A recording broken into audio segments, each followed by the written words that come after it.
warahmatullahi wabarakatuh.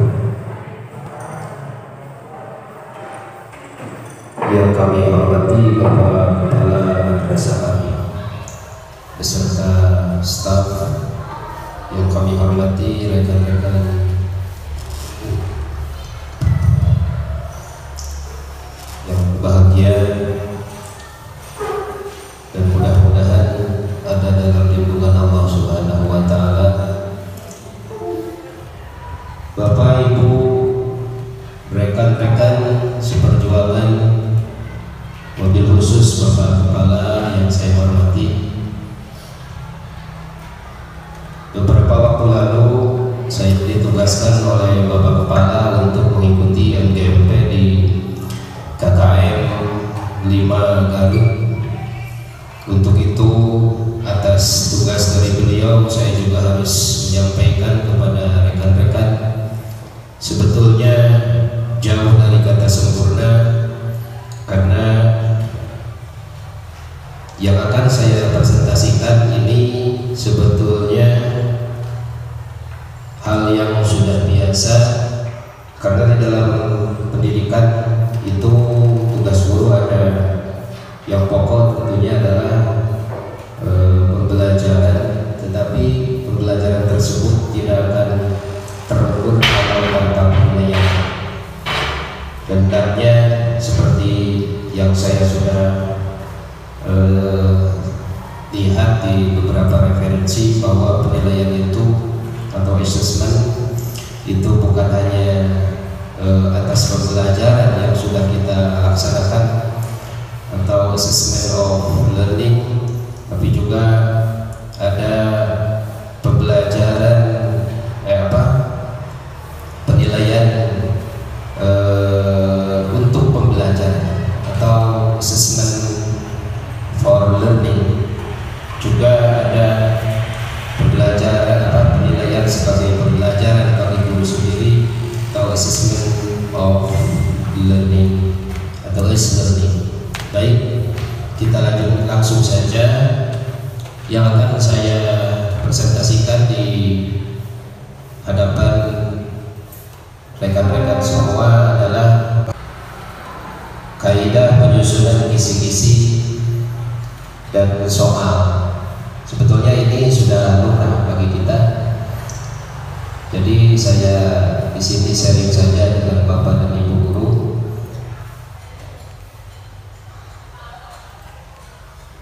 Namun kadang-kadang kita lupa, banyak dari rekan-rekan kita yang ketika akan diadakan tes atau ujian itu langsung membuat soal. Padahal runutannya menurut kaidah atau panduan kurikulum, sebelum membuat soal tentu ada kisi-kisi. Izin saya berdiri supaya lebih interaktif.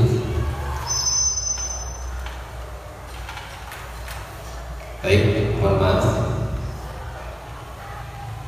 Yang pertama, kisi-kisi itu kita bahas dulu pengertian sedikit, karena tak kenal maka tak sayang. Yang pertama adalah pengertian. Ini menurut salah seorang ahli, bahwa kisi-kisi itu adalah tabel matrik yang berisi spesifikasi soal-soal yang akan dibuat. Ini tentu masih bingung apa arti dari pengertian tersebut. Kita langsung kaji lebih jauh supaya lebih paham bahwa kisi-kisi itu adalah sebuah tabel analisis yang di dalamnya dimuat rincian materi tes. Jadi kisi-kisi tersebut adalah berbentuk tabel yang di dalamnya dimuat rincian materi tes. Tentunya tes yang diujikan itu bersumber dari KIKD yang telah ditentukan oleh Kementerian Agama kalau di madrasah. Kemudian di mana pada tiap petak dari tabel tersebut diisi dengan angka-angka yang menunjukkan banyaknya butir soal yang akan kita keluarkan dalam hasil belajar bentuk objektif. Nanti berapa soal yang akan kita buat. Kita lanjut, untuk apa kisi-kisi atau fungsi dari kisi-kisi itu apa? Ada tiga. Yang pertama, merupakan pedoman atau panduan dalam penulisan soal yang hendak disusun. Jadi kisi-kisi ini merupakan panduan, acuan bagi guru untuk membuat soal. Jadi sebelum membuat soal, kita buat dulu kisi-kisi. Tapi jangan dibalik, rata-rata dibalik, buat dulu soal baru kisi-kisi. Jadi memang zamannya dunia terbalik. Kita lanjut, itu yang pertama. Yang kedua, penulis soal akan menghasilkan soal-soal yang sesuai dengan tujuan tes. Karena sudah tersusun sedemikian rupa, rencana begitu rapi, maka nanti soal-soal akan sesuai dengan tujuan pembelajaran yang diharapkan. Kemudian yang terakhir, penyelarasan perangkat soal. Itu kegunaan dan fungsi kisi-kisi. Kemudian syarat kisi-kisi yang baik, itu ya. Kalau di kuliahan kata profesor bahwa tesis yang baik adalah tesis yang selesai. Tapi di sini kisi-kisi yang baik bukan hanya sekedar selesai. Kisi-kisi yang baik itu ada 3 poin. Yang pertama, harus dapat mewakili isi silabus atau kurikulum. Jadi jangan dari mana saja membawa atau acuan dari kisi-kisi tersebut. Yang kedua, komponen-komponen jelas dan mudah dipahami. Supaya apa? Karena yang dihadapi adalah peserta didik kita, maka harus dapat dipahami oleh peserta didik kita sesuai dengan standar yang telah ditentukan. Kemudian soal-soal yang akan dibuat sesuai dengan indikator. Dan tidak dalam penyusunan kisi-kisi itu ada runutannya dari KIKD, kemudian indikator pencapaian kompetensi atau IPK. Nanti kita bahas. Next, langkah-langkah penyusunan kisi-kisi. Ini ada langkah-langkah yang harus kita ketahui untuk menyusun kisi-kisi. Yang pertama adalah menulis kompetensi dasar. Ini yang harus kita pahami dulu. KD ini mengacu kepada KI, kompetensi inti, gitu ya.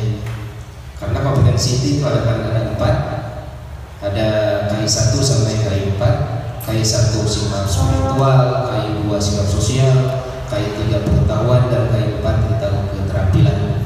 Kedua, menentukan IPK. IPK di sini artinya adalah indeks bukan indeks ya, saya lupa. Indikator pencapaian kompetensi. Kalau di kuliah kan indeks prestasi kumulatif IPK itu. Kalau di sini bukan indeks. Di sini indikator penilaian kompetensi. Jadi setelah KD kita tulis supaya spesifik KD tersebut yang akan dibuat soal, maka tentukan dulu IPK. Kemudian membuat pokok dan sumber pokok bahasa yang akan diujikan materi. Di dalam materi buku itu kan banyak sekali yang paparan-paparan tersebut. Kita pilih mana yang cocok untuk kita berikan tes kepada peserta didik kita. Kemudian menentukan indikator soal. Ini bukan IPK yang di atas. Jadi kalau IPK dari KD, kalau IS atau indikator soal itu justru dari IPK. Jadi turunan dari IPK adalah indikator soal. Setelah itu baru membuat soal. Itu runutannya. Membuat langkah-langkah ini. Acuannya KD itu tentu dari KI itu dari ini kalau madrasah dan pelajaran PAI dan bahasa Arab. Itu sumbernya dari KMA atau Keputusan Menteri Agama 163 dan 164. Ini revisi dari KMA 165 tahun 2014, kalau ini tahun 2018. Tapi kalau pelajaran pengetahuan umum itu tentu beda dasarnya, tapi kurikulum juga acuannya itu dari Keputusan Menteri Pendidikan dan Kebudayaan, kalau tidak salah nomor 36 tahun 2016. Next, kemudian ini hanya sumber saja. Ini pembuatan tadi supaya lebih mudah dari KD ke IPK, IPK ke IS. Kemudian KD itu apa? Ini saya sudah paham, untuk rekan-rekan semua sudah tahu apa itu KD. Meskipun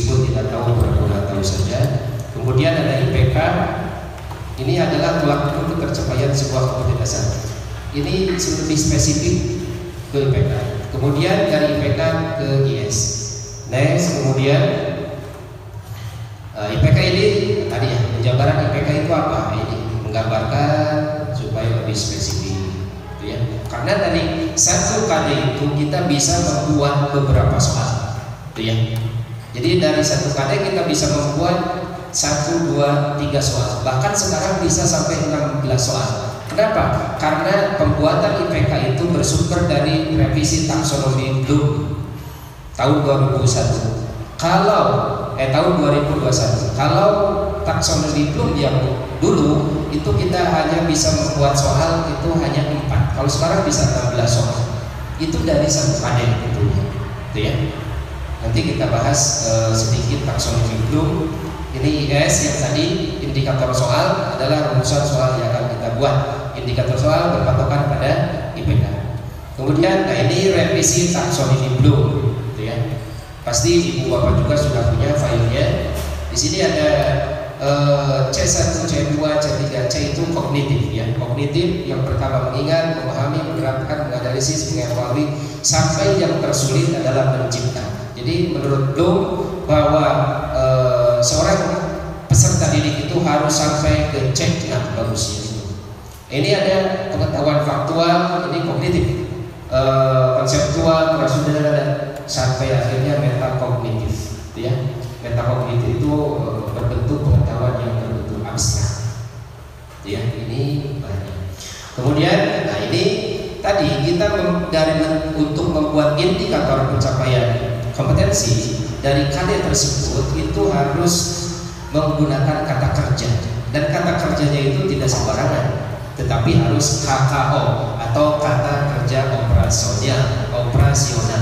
Tentunya kalau yang kita nilai adalah pengetahuan atau KI3, maka kata kerja operasional kognitif ini pengetahuan, pemahaman, penerapan, analisis sampai yang terakhir. Jadi tinggal untuk membuat IPK dari sini saja, gitu ya. Kemudian contoh membuat IPK dan IS. Nah, ini terakhir contoh membuat IPK. IPK itu dari kompetensi dasar. Contoh ini saya ambil dari mata pelajaran saya Al-Quran Hadis. Contoh misalkan 3.1 ini KD-nya. KD itu 3 itu artinya kompetensi inti 3, KD-nya 1, nomor 1 maksudnya. Kalau 3.2 berarti kompetensi inti 3, KD-nya nomor 2. 3 itu adalah tentang KI pengetahuan. Contoh saya menganalisis pengertian Al-Quran dan Wahyu menurut para ulama. Ini menganalisis. Menganalisis itu kita coba lihat yang tadi. Nah, ada analisis. Analisis itu sudah C4. Jadi levelnya nanti level kognitifnya. Level kognitifnya kalau C4 itu sudah level 3. Itu ya. Level tertinggi. Level 3 kan ada level 1, 2, dan 3. Itu ya. Kalau analisis kita tinggal melihat saja untuk membuat IPK mana yang cocok dengan yang kita harapkan dari sini. Nah, saya mengambil ini menemukan perbedaan persamaan dan persamaan pengertian Al-Quran menurut para ulama. Di sini disajikan pengertian Al-Quran menurut para ulama. Kemudian ini IS-nya. Dari ini peserta didik dapat menemukan perbedaan dan persamaan pengertian Al-Quran menurut para ulama. Kemudian ini langsung ke penulisan teknis, penulisan kisi-kisi. Itu ada dibagi dua. Yang pertama identitas, biasa di atas ada identitas. Yang kedua adalah tabel matriknya, kisi-kisinya itu. Identitas itu harus lengkap, ada 6 poin, nama satuan pendidikan, mata pelajaran, kemudian sampai jumlah soal ada berapa. Kemudian di tabel matrik tersebut ada 1, 2, 3, ada 8, ada nomor urut dan lain sebagainya. Kita lihat contohnya. Ini contohnya kisi-kisi. Kisi-kisi penulisan soal, nama satuan pendidikan yang ma'rufah, mata pelajaran Al-Quran Hadis, tahun pelajaran, dan ini kurikulumnya 2013. Kalau pas waktu ada, kemudian jumlah soal 45. Ini contohnya satu saja. Terus kompetensi dasarnya yang tadi kita ambil saja yang tadi dari IPK, pembuatan IPK. Materinya kita lihat di dalam buku materi, kelasnya ada indikator soalnya ini, indikator yang sudah tadi kita buat dari IPK. Kemudian berikutnya esai. karena ini levelnya analisis. Kalau analisis itu agak sulit kalau di PGK, gitu ya. Mungkin cukup presentasi dari saya tentang kisi-kisi dan penyusunan kisi-kisi pembuatan soal yang saya laksanakan di KKM 5 dan dari saya cukup sekian. Mohon maaf sekali lagi, terima kasih khususnya kepada Bapak Kepala yang telah memberikan kepercayaan kepada saya untuk menyampaikan hasil dari MGMP KKM 5. Billahi taufiq. Wassalamualaikum warahmatullahi wabarakatuh.